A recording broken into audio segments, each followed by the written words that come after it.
As mentioned, Middletown is a very old city, and the infrastructure repairs and maintenance are easy to defer from administration to administration.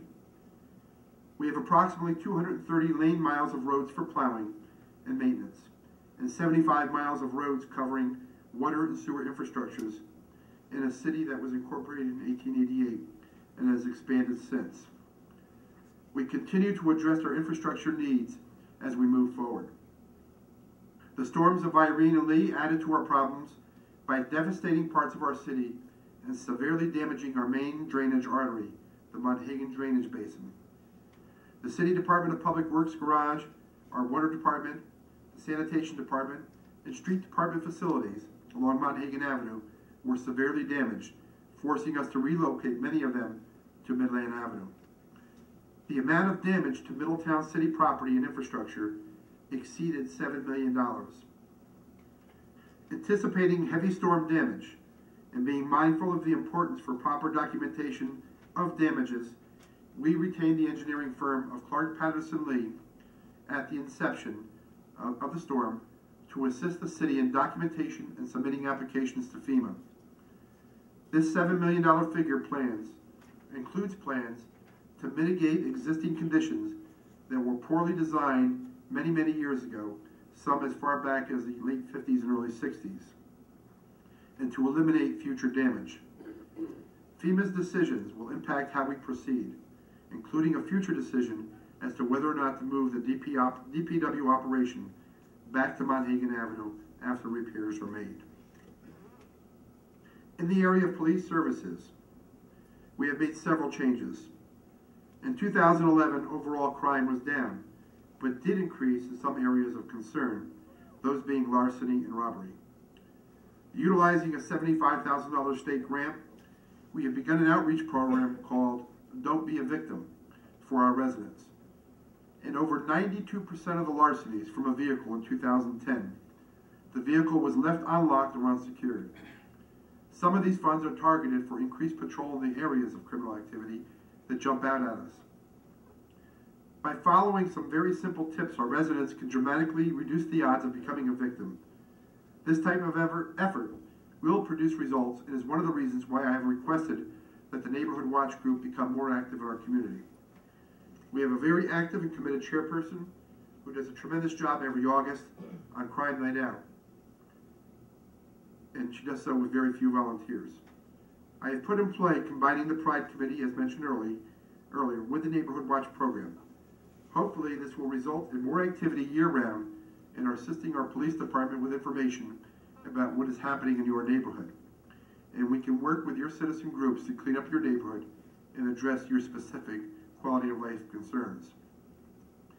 With the 3% decrease in crime came a 71% increase in quality of life crimes, with an arrest increase in overall arrests of 21%.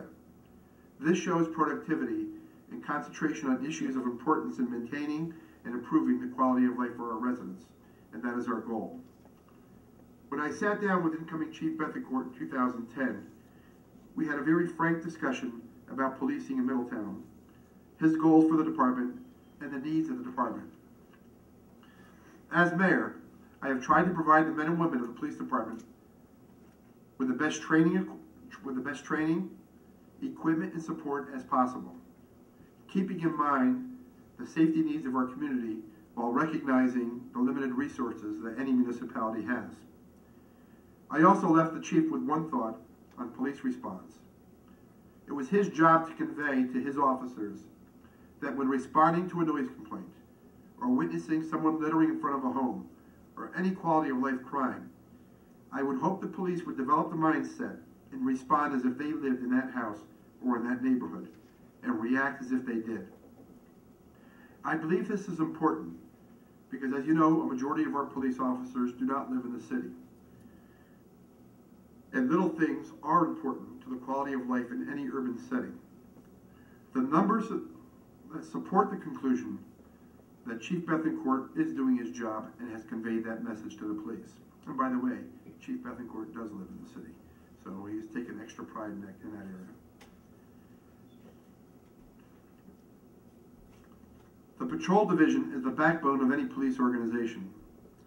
How they interact with our residents and crime victims is crucial. That is why we continually assess the skill sets of our officers and adjust the training curriculum when warranted. In 2011, the police department worked diligently with the Department of Criminal Justice Services to prepare the state-adopted model of reality-based training. We changed the police patrol system to a ward assignment for patrol officers requiring foot patrols in every neighborhood in our community. Our goal is to expand this program in 2012. The newly created Neighborhood Enhancement Unit issued 1,491 traffic tickets, made 303 arrests, and issued 185 parking tickets. The flexibility of this unit to act directly on quality of life issues has helped make our city a better place to live, work, and do business. The Juvenile Community Policing Unit handled 138 juvenile cases this past year. In 2012, the DARE officer will integrate into community programs such as the YMCA's youth program in an effort to further this cause. One area of concern that is related to the juvenile unit was the decision by the school district to eliminate school resource officers. While I understand the financial restrictions all government entities face, we cannot put a premium on the safety of children while in school. I hope with the increase in school aid that the Board of Education will reconsider this decision. I will also request that our state officials consider making intermunicipal agreements to provide school resource officers exempt from the tax cap or allow a district to place this additional item on the ballot separately. I believe that Middletown taxpayers will support this concept and they should have a voice in making this decision. Our narcotics unit has been very active and involved in many long-term investigations throughout the city. We will continue to work with local, state, and federal agencies on the growing regional drug trade, this business that impacts not only Middletown, but our region.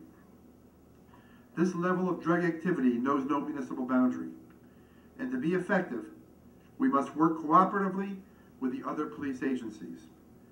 I pledge to the residents of our city that this has been and will remain a top priority of my administration. Chief Bethencourt is very committed to interagency cooperation, and Middletown residents have seen the results of this commitment. In 2011, the narcotics unit made 140 arrests. While a significant number, we will not rest until the purveyors of illegal narcotics either get the message or are sent to prison. Our message is clear. If you choose to sell narcotics in our city, there is a high probability that you will be caught and prosecuted to the fullest extent of the law. We need to stop the revolving door of drug selling, plea bargaining, and drug selling to be effective, and I would hope that the district attorney hears our plea for toughness in the prosecution of these crimes against our community, our kids, and our way of life. We are sick and tired that many of our arrests for this crime are the same people over and over and over. Sunday night, Middletown had a homicide on Cottage Street. While the victim was a level 3 sex offender, we deplore any loss of life and violence in our community. I can share with you that the police chief has informed me that based upon information to date, he doesn't believe this was a random act of violence, and that they do have a person of interest that they are questioning. I have received several calls from the public outraged that a level 3 sex offender was living next door to a church and religious school, and as of last year, a school. I plan on contacting state parole and our state legislators for answers and to the question, because I have the same question, how does this happen? In conclusion, those are nice words. I love our city. I was born and raised here. My family runs their business here, and I've raised my family here. While the city is different from the city of my youth, it's still a wonderful place in which to live and do business. We have seen a lot of progress in dealing with the quality of life issues during the past couple of years, but there was more work to do. Together we can work to make this place we call home the very best it can be, not only for us, but for the generations that follow us.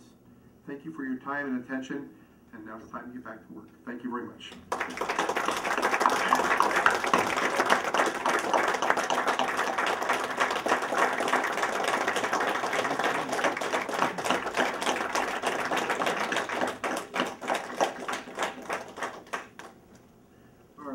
short break